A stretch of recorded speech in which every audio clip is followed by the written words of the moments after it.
Hello ladies and gentlemen, and welcome to lesson 3 in this Photoshop layers course. Now in this tutorial we're going to look at some advanced techniques to do with layers. Now if you're not an advanced user, do check out the beginner and the intermediate tutorials. They're going to help you bring your knowledge up to a standard that is ready to tackle this advanced tutorial.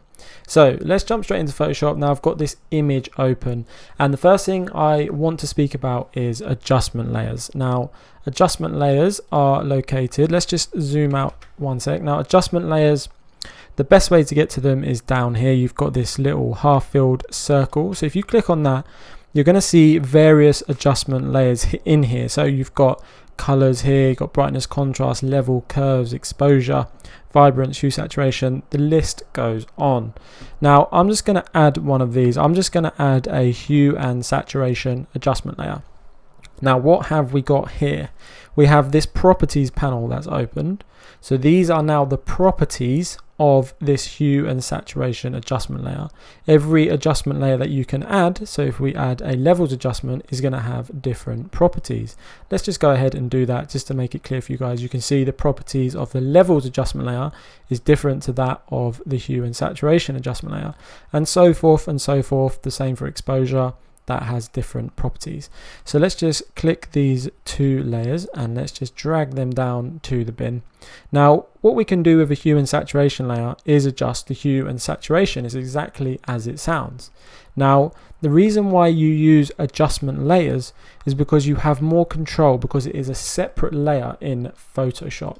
Now there is another way to do this. Now you can just come in, if we clicked on our background layer and come up to image adjustment, we could come to hue saturation. Now what you're going to get if we do that is this additional dialog box, and we can adjust the settings in here. So let's just come in and let's adjust the hue and let's just change it there, right? And let's add more saturation. Let's really exaggerate that effect. Let's click OK. Now again, I've spoken about this in the previous intermediate tutorial on layers, is this is non-destructive. This is destructive. Sorry, this has affected the pixels in our layer. We have no way to go in and adjust that. That has been done. So I'm just going to go ahead and undo that. So with the adjustment layer, let's click on the properties. You can click on this icon at any time to bring up the properties. If you can't see the properties, you can come up to window, come down to properties and make sure this is ticked.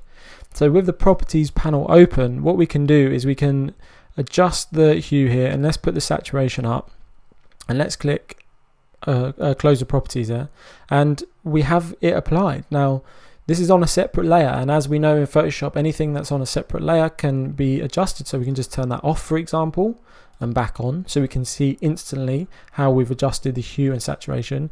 And not only that, this is the most important, you can double click on this icon and bring the properties up and completely change these properties as you wish. So if you apply the adjustments directly to the image, that's destructive. If you use adjustment layers, that is non-destructive. So let's go ahead and just create, like, I don't know, let's bring this over here to the left. Let's just turn this off. So that's before and that's after. Now what I'm going to do, I'm just going to add a curves adjustment layer. Now we've got different properties here. Now I'm just going to increase our arc here, our curve, which is going to increase the contrast, creating this curved line. I'm just going to close that. So what's happened here is these two adjustment layers are being applied to this layer here, this background layer, and that's because of the order of the layer stack.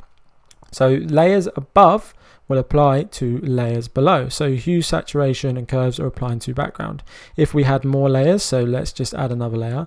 Now what's going to happen is these two layers will apply to this layer 1 and the background layer. Now I'm just going to delete that. We don't need that for now. So what you can do, you can continue building your effect. So if we wanted to add a levels adjustment, let's say we want to take some of the darks out, make it a bit brighter, or some of the whites out, make it a little bit darker, or we can adjust here in our sliders. I won't go into the detail of these properties for now. Just want to show you that they're there and available for you to go in and edit your image super quick. So let's turn these off. And you can see this is before.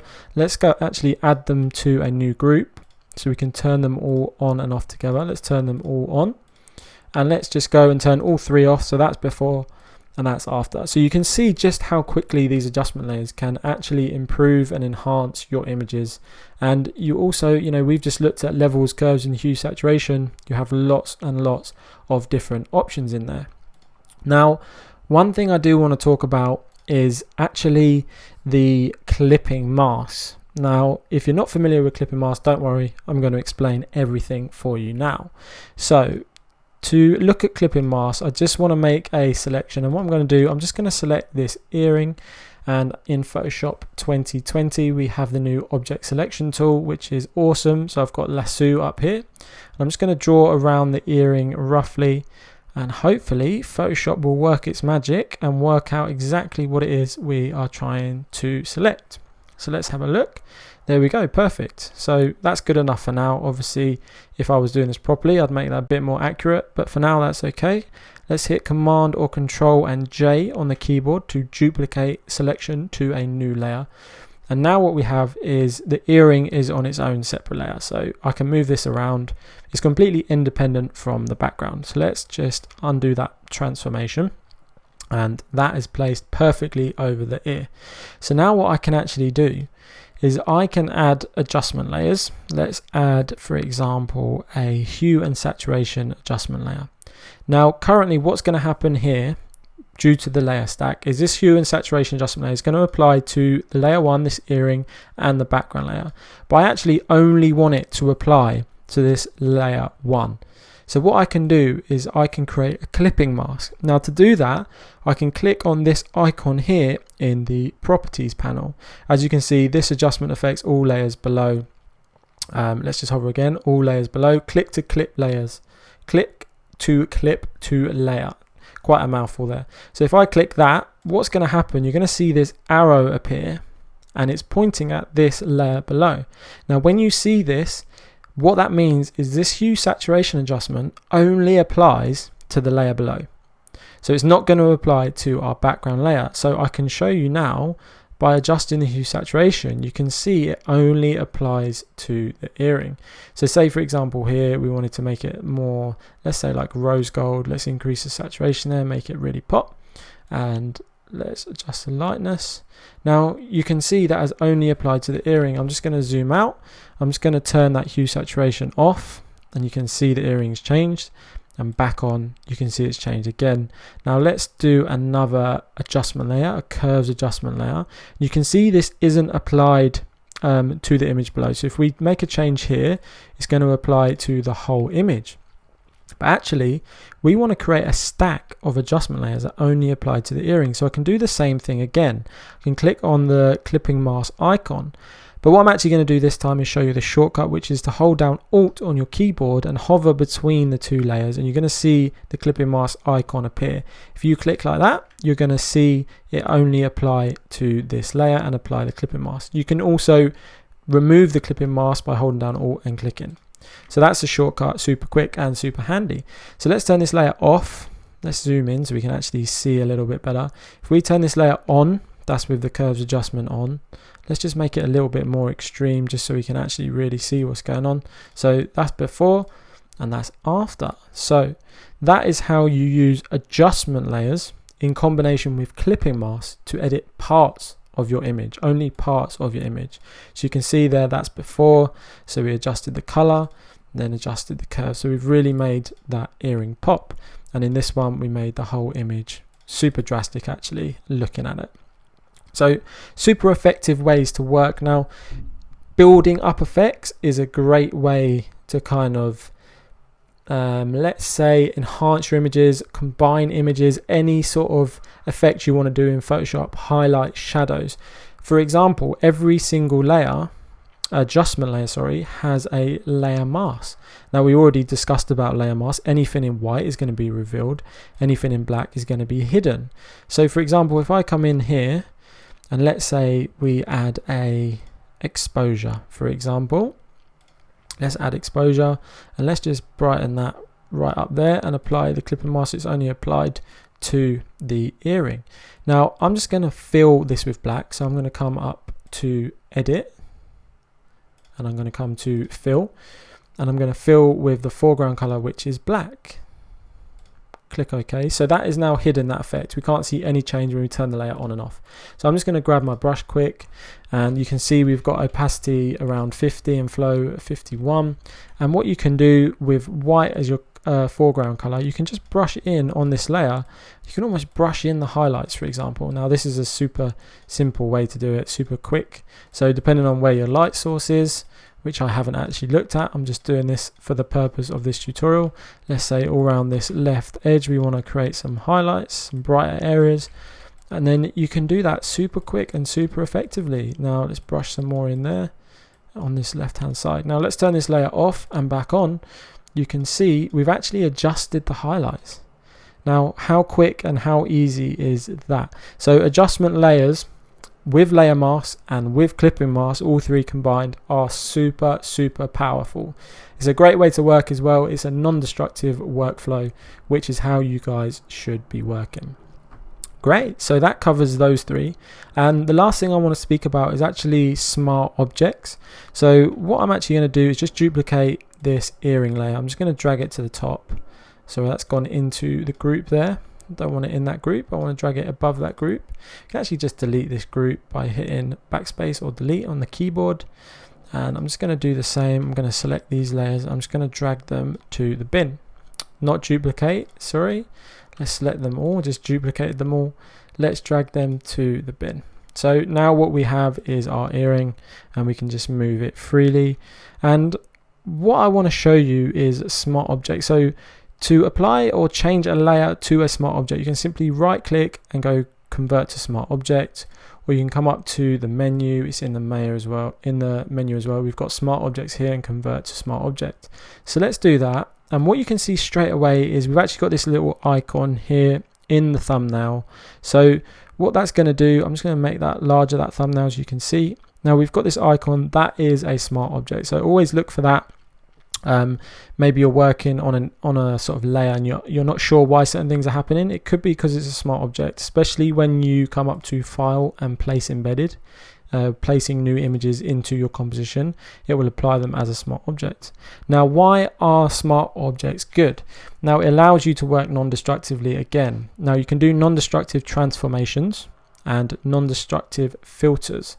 So what that means is if I just transform here, so if I just drag this larger, what that's going to do is actually preserve the original. So if I wanted to then reduce that, we haven't actually affected the pixels on the image because it's a smart object. So we can do non-destructive transformations. It's a better way to transform in Photoshop. So let's just make that larger. Let's make that nice and big. Hit return. And what I'm going to do now is come to filter, and I am just going to add a Gaussian blur. Now there's no reason for this. I wouldn't normally apply it. I'm only doing it to show you in this tutorial. So I'm just going to increase the blur. Now you can see this is super blurred, and I'm just going to click OK. Now straight away we've got all these new sort of drop down here, the smart filters and the Gaussian blur, and so there's more going on. So what that allows us to do is adjust this smart filter, the Gaussian blur. Now to show you what that would look like if it was a normal layer, I'm just going to duplicate the layer. I'm just going to drag it over to the right, and I'm just going to turn this off, and I'm just going to right click and rasterize layer, which is going to turn it back to an original layer. Sorry, I'm just going to undo that. I'm just going to click on the smart object and delete filter mask, delete clear smart filters, and it's going to return us to the original earring. Now what I'm going to do is right click on that layer, and I'm going to rasterize a layer, which is going to turn it to a pixel layer. So this is not a smart object. And then what I'm going to do the same thing. I'm going to come up to filter. I'm just going to apply the same Gaussian blur there to this layer. So if we look now, this layer has no drop down, no extra effects. This has been applied to the layer. Now that is destructive, so we've actually affected the pixels. So if we come back to this smart object layer, we can see our smart filter. So we can double click on the Gaussian blur, and we can actually come in and edit the blur. So say for example you were working, you performed this blur effect, and then 2 hours down the line you wanted to come in and change this effect. You can simply click on the layer and change. And that is a non-destructive workflow. It's also a workflow that's going to save you in your work files. It's going to save you later down the line when maybe you applied a blur that was too heavy and you didn't realize at the time. The work in this way is gonna help you in those scenarios. So if I just turn this right up, this blur for example, click OK, what we can also do is turn this off and back on. So Smart Objects allows you to add smart filters and perform smart transformations. Unlike normal raster layers where you're going to affect the actual pixels, we can't remove this blur. This blur has been applied and it is done. So there you go, guys and girls. That is some advanced layer sort of techniques and settings and ways of working which are going to help your workflow. And as I said before, once you master working with layers and the different techniques you can use with layers, as we've seen here, like adjustment layers, clipping masks, and smart objects, using all those effects together kind of helps your workflow. It's going to help you in the long run. So do become familiar, have a little play, get used to all the styles, and it will help you. It will definitely help you down the line. So thank you very much for joining me. I shall see you in the next tutorial.